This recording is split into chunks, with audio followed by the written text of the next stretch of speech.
Have you ever had something you genuinely wanted to do, something you keep telling yourself matters, and somehow you still don't do it?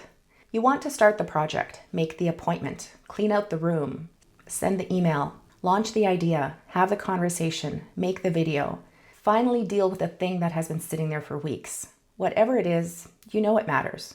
And then another day goes by, and eventually you start wondering, why can I get 10 other things done, but somehow keep avoiding this one? We usually call that procrastination. And then we tend to assume the solution is be more disciplined, try harder, stop being lazy, get motivated. But I don't think that's always the problem. Sometimes we avoid things because they're vague. Sometimes because they feel enormous. Sometimes because there's uncertainty or fear attached to them. Sometimes because we've decided they have to be perfect. And sometimes the truth is that our actual life has no capacity left for the thing we keep saying matters. So rather than just telling you to stop procrastinating, I want to walk you through 5 things I look at when something matters to me, but I'm still not moving. First, what are you actually avoiding? The first question is not why am I so bad at getting things done? It's what am I actually avoiding? Because the task on the list is not always the real problem. Maybe I'm not avoiding sending an email. Maybe I'm avoiding the possibility that nobody replies. Maybe I'm not avoiding starting a project. Maybe I'm avoiding having to make a decision about what direction the project should take. Maybe I'm not avoiding recording the video. Maybe I haven't actually decided what the video is supposed to say. Or maybe I care about the thing so much that I've decided it has to be brilliant before it even exists. That is a very different problem from laziness. I notice this with YouTube all the time. Sometimes I'll tell myself I'm avoiding recording a video, but that isn't really the problem. The problem is that I haven't decided what the actual promise of the video is yet. Or I'm trying to make the first version too polished before I've even started. Once I name that, the resistance makes a lot more sense. Then a vague feeling of I'm procrastinating again is hard to solve. A specific problem is much easier because now I can actually do something with it. Second, make the next action visible. The next action I do is shrink the task until I can actually see the next action, because a lot of what we call tasks aren't tasks at all. Build my business is not a task. Get my finances organized, not a task. Declutter the house, not a task. Create a new offer, not a task. Make a YouTube video, honestly, not really one task either. Those are projects, and when our brain sees something enormous and undefined, avoidance makes sense. So instead I ask, what is the next visible thing I could physically do? Open the document, write the first paragraph, download one statement, clean one drawer, send one message, outline 3 points. Record the opening, not how do I finish this entire thing, just what happens next. I notice this constantly with content. Make a video sounds like one task, but it isn't. There's the idea, the angle, the script, recording, editing, the thumbnail, the description, the uploading. If I'm overwhelmed by all of that, sometimes the next step literally just needs to be work on the script. Then movement becomes much easier when the next move is visible. Number 3 is something I have to remind myself of constantly. What does done enough look like? Because perfection and procrastination are very good friends. If the standard is it has to be polished, complete, impressive, beautiful, and brilliant, and preferably proof that I was right to begin with in the first place, that makes step 1 incredibly expensive. Sometimes done enough means the draft exists, the shelf is clear, the email was sent, the outline is finished. The first version was recorded. I made the decision with the information I actually had. Done enough does not mean careless. It doesn't mean lowering every standard. It means we stop asking the beginning to look like the finished product. I can look back at my earlier videos now, and of course I can see things I would do differently. But the only reason I know what I would do differently is because I made them. You cannot approve a thing that never exists. And sometimes done enough is what gives you the information you need to make version 2 better. 4, give it actual space. The 4th question, where does this actually fit in my life? Because this is where procrastination sometimes gets blamed for something that is really a capacity problem. We keep saying, I need to get to that. I really want to do this. I'm going to start soon. Okay, when? Tuesday morning? 30 minutes after dinner? Saturday afternoon? Where exactly does the thing live? I talked about this in my 168-hour life audit because something can be extremely important to you and still receive 0 actual time.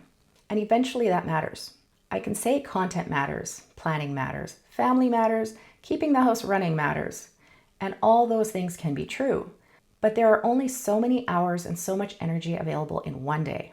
And if you look at your real schedule and there genuinely is nowhere reasonable for the thing to go, maybe the answer isn't to try harder. Maybe something needs to be delayed, reduced, dropped, delegated, or done differently. Because motivation cannot create another 6 hours in your day. Sometimes the problem isn't discipline. Sometimes the problem is that we have assigned more priorities than our life can physically hold. The fifth one is the thing I keep learning over and over.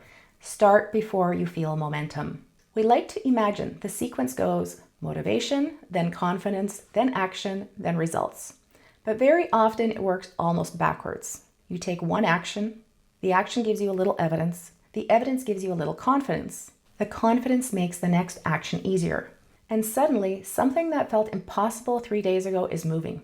Even this channel is an example. I did not have momentum before I started seriously building it. The momentum came because I started publishing, learning something, made another video, learned something else, and kept going. We sometimes wait for a feeling that only appears after we begin. You don't need to feel completely ready. You need to make the beginning small enough that you're willing to do it. Now here's an important distinction. Not everything you avoid needs to be forced. There is one other possibility I think we should acknowledge. Sometimes you keep avoiding something because you don't actually want it anymore. Now that does not mean quit everything the second it becomes uncomfortable. Hard things can matter deeply. Growth can be uncomfortable. Learning something new can be uncomfortable. Being uncertain does not automatically mean you're on the wrong path. But if you repeatedly cannot make yourself move towards something, I think it's worth asking, is this fear? Is this overwhelm? Or is this information? Maybe the goal belonged to an earlier version of you. Maybe you agreed to something out of obligation. Maybe you keep making a plan because changing direction feels embarrassing. Maybe you've invested enough time in something that walking away feels like admitting you made a mistake. That is a different conversation. Sometimes I've kept trying to force a project, a plan, or even a creative direction simply because I had already decided it was what I was supposed to do. Eventually, the better question became, do I still want to be building this? That question can be uncomfortable, but sometimes getting unstuck means taking action. And sometimes getting unstuck means finally telling yourself the truth. Resistance isn't always an instruction to stop, but I do think it's information worth examining. Because if I don't understand why I'm resisting something, yelling at myself to become more disciplined may solve absolutely nothing. Diagnosis comes before discipline. That is the distinction I want to make. Before I decide I need more discipline, I want to understand the problem I'm actually trying to solve. So here's a practical reset. So if there's something you've been avoiding right now, don't leave this video with another giant plan. Take one thing and ask yourself, what am I actually avoiding? What is the next visible action? What does done enough look like? Where will I give it actual space? And what can I begin before I feel completely ready? And if you answer all 5 of those and you keep resisting it, ask yourself one more question. Do I still genuinely want this? You don't have to solve your entire life with that question. Just pay attention to the answer. I don't think procrastination always means we're lazy. Sometimes we're unclear. Sometimes we're afraid. Sometimes the task is too large. Sometimes our expectations are unrealistic. Sometimes our lives are already full. And sometimes we're trying to force ourselves towards something we have quietly outgrown. But once you understand what is actually creating the resistance, you can make a better decision about what comes next. And if the thing still matters, make the first move smaller. Because momentum usually doesn't arrive before we begin.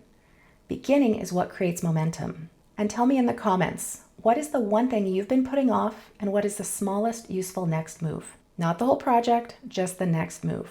And if part of the problem is that your week already feels completely spoken for, watch my 168-hour life audit next. That video will help you look at where your energy and time are actually going and whether the things you say matter are getting any room at all.